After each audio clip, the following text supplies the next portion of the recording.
Hey guys, it's Vivian. How are you doing? So today I'm going to be reviewing One Piece anime episode 777. And even though this episode covered only half a chapter, it was because there was some recaps that filled up time, but I still enjoyed this episode. And so last week, I didn't even realize it, but I reviewed where Vivi and friends were going, even though it didn't say where. So this episode, we're going to find out where they're going. From this episode's title, we're going to see Princess Vivi and Shirahoshi again, along with many other familiar faces. So we start this episode off with a beautiful melody playing and a breathtaking view of the port of Alabasta. It's the perfect day to go sailing, and the seagulls are flying by and people are cheering for their majesties to have a safe and wonderful journey. You could also see that Vivi is super pumped up to go to sea again. We get to see Koza and his father Toru again, and they're just as happy for Vivi and just reminiscing her pirate days. The Alabaster Kingdom ship is accompanied by now Marine Rear Admiral Hina and her ship. So she makes a report on the Nefertari family, but she's interrupted again by the duo Full Body and Django. I know Frankie, Django, and Bonchan all had the same voice actor, but in this episode, Django really does sound like Frankie. Although technically Django came first in the anime. Yeah, but anyways, Full Body and Django are still being rejected by Hina as they're showering her with these beautiful flowers. Hina annoyed. Anyways, I really missed Hina because I really like her character, and she has this great relationship with Smoker.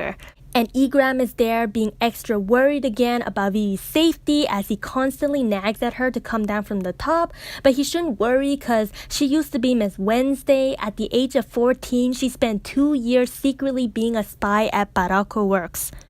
But Vivi has no cares in the world, and she's just feeling all of the breeze from the ocean. And I like that it pans to her arm as she remembers the cross on there, which symbolizes her friendship with the Straw Hats. And I'm not sure if they redid this flashback scene or if they just replayed it from another episode or the movie, but I loved it all the same. That nostalgia on the Little Mary boat. She remembers her first fight with Luffy, and I remember back then just being totally shocked that Luffy hit her back, but I love that Luffy was able to make her rely on him. One of my favorite One Piece moments would definitely be Luffy returning on Pell's back with that epic hero-like soundtrack and yelling Crocodile's name. With almost all of her hopes gone, Luffy reassures her that the Straw Hats can hear her and he'll keep that promise to beat that Croc's ass. And I absolutely love that moment when Crocodile gets sent flying away and the ground and buildings get blown away with Crocodile just looking like an itty-bitty fly. However, the rage of her people's fighting was endless, but with the Croc gone, soon the rain returned, and the relief she must have felt when it was all over was definitely overwhelming. We see the Straw Hats are waiting to pick up Vivi to finish their journey together, but with the navies on their tail, they want to make it quick, and at the last minute, Vivi and Karu arrives at the meetup to say their goodbyes. And I gotta say, this anime knows how and when to play a great soundtrack, and I know it's all recap and I don't really need to go through all the details, but it just touches the heartstrings, you know? And as much as Vivi wants to go on more adventures with them, she loves her country too much and she wishes to stay. My favorite Alabasta moment has got to be the way they part ways, as Vivi and the Straw Hats are not allowed to speak to one another. The way that they held their hand up as a sign of their friendship and the promise to meet again one day is just a satisfying ending to this arc. Them feels. I just can't wait for the day for them to meet up again. So the recap is now over, and it was quite enjoyable even though it took up a huge chunk of time. Probably because we haven't seen it for a while, and it's not like this anime replays it over and over again. Overplay. Anyways, back to the present. Igram is still worried and he has to hush Pell up when he said Vivi used to be a pirate. And we meet King Cobra again, and he has really aged. Look at his gray hair, he has a sickness, and he's sitting in a wheelchair. Even though it's illegal to speak about the poneglyph, the king is going to ask about that and about the previous Nefertari kingdom, presumably in the Void Century, at the Reverie no matter what. I can't imagine what those world government people are going to say to the king though. After a while, it gets a bit annoying with all of Igram's worrying and nagging, but I gotta say, it takes a lot of balls for Vivi to jump off of that lookout and land a perfect 10 to the ground. And the king wants her to choose a husband already because I'm sure he wants some grandkids, seeing how he could go anytime soon due to his illness.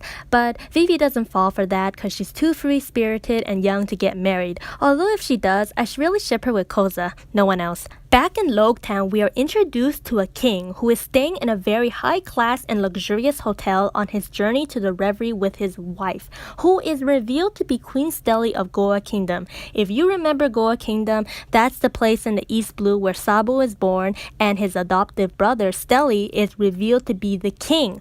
I know King Stelly comes from a noble background, that's why Sabo's parents adopted him, but I wonder how he became king, and if he actually remembers who Sabo is and where Sabo is currently. Although his face was not revealed, Stelly didn't have an appealing face before, but he still has that horrible personality to match it.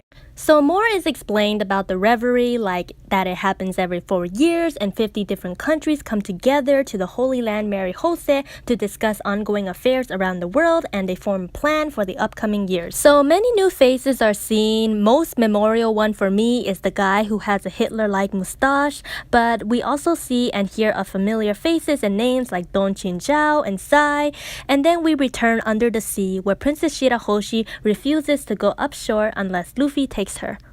The two ministers plead that she's just going up and all she has to do is float, and then the next time Luffy can take her wherever she wants. And she looks so sad and cute that two of her brothers says she should just stay, but King Neptune says the human won't trust them if she's not there. And the eldest brother Fukaboshi takes the lead by reminding her of what she has learned from the Straw Hats, which is she shouldn't be a crybaby anymore, and to fulfill the great dream of their mother. So Otohime's petition to relocate Fishman Island to the surface has been completed, as one of her brothers has stated that they have enough signatures for it. Now, this was a significantly smaller flashback than from the Vivi's flashback, but you know, Vivi had a much stronger bond with the Straw Hats. I'm not saying it's more important, I'm just saying that Vivi spent more time with the Straw Hats on their crew as a shipmate, and they fought together, while Shirahoshi was more like a damsel in distress kind of girl, but I like them both. And it's been an even longer time since we've seen Vivi than Shirahoshi, so there's that. Finally, we get back to the Thousand Sun Eagle, where everyone is just sluggish and exhausted, and you're like, what's going on? And it's revealed that they're still feeling the effects of the fall from Zou, and each one takes the time to lament on their experience. I especially love the way Peckham says it. I don't know, just the way he says it is so funny and cute. And Luffy is just annoyed at their spirits and tell them to be more like Carrot, who just appears out of nowhere, willing to change ports since everyone else is too tired to do so. She is so excited. She's doing backflips, front flips, and jumping around, and I absolutely love bunnies, and Carrot is no exception. She is totally adorable. I love watching her move around, and her outfit and bunny ears are so cute. I just love how everyone is shocked, and it just ends right there. I can't wait to see more of that Carrot greatness. As for the preview, we get to see more familiar faces of returning characters, most of them going to the Reverie, and we are introduced to Carrot as an official new member of the crew who's going to retrieve Sanji. And that's it, guys. Thank you for watching and sticking around to the end. Peace out.